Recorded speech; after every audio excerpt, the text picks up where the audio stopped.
Time for a small change. We used this door yesterday for the door to the coffee shop, and we are going to use it today as a front door to the house where one of our characters comes home for the holidays and then comes home later in the year. So we got to change the color here.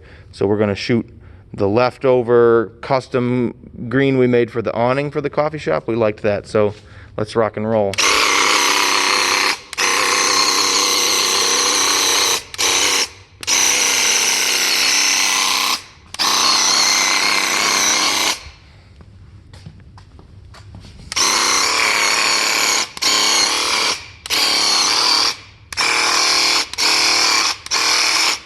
We got a little cloggerino because this paint had chunks in it, so we can just reverse the tip. Make sure that's clear. The other situation may be that the intake from the cup has a filter on that, like a pre-filter, and sometimes that gets a big paint glob on it. But let's see if we can... Nope, we're still having trouble with that. I really wanted to do this and show the gun off. It's a great piece of equipment, but when you have chunks of crap in the paint because you were on set with old stuff. Ooh. Nope, still having trouble here. So maybe I can show you if I'm tricky about my camera placement. How's that? Then you can take this off. Boop.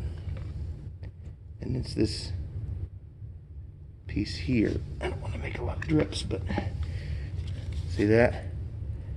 That is a big booger. Look at that zombie. That actually may be a piece of paper towel now that I'm feeling it.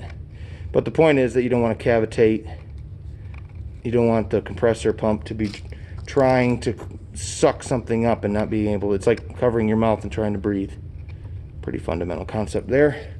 So clear that. And once again, if you have a fresh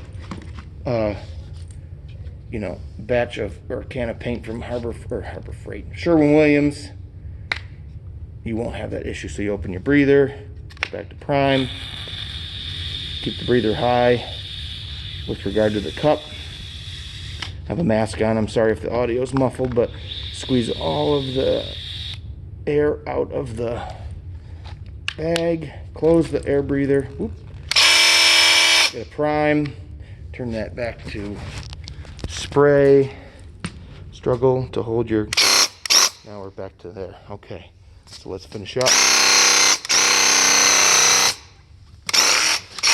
Oh, cloggerino. Probably another chunk of crap in there.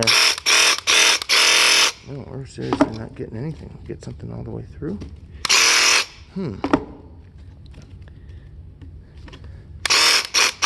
Well, chalk that up to not having enough hands that aren't covered in paint. We do have enough color, so I'm going to clear that again, and we'll come back and check this out. What's nice about this is this will get all around all of this dimension that we've got in the door trims, and then cutting in will just be a matter of painting what used to be gray here up to the edge of that and leaving it. We're going to use this nice yellowy color there, and we've got some wreaths, like a holiday wreath and a springtime wreath that go on this door to indicate the parts in the song where the character's talking about coming home and things have changed, which is important to story. Sorry this didn't work out as well as I had intended, but that's just the story of my life. All right, thanks for watching. We'll see ya.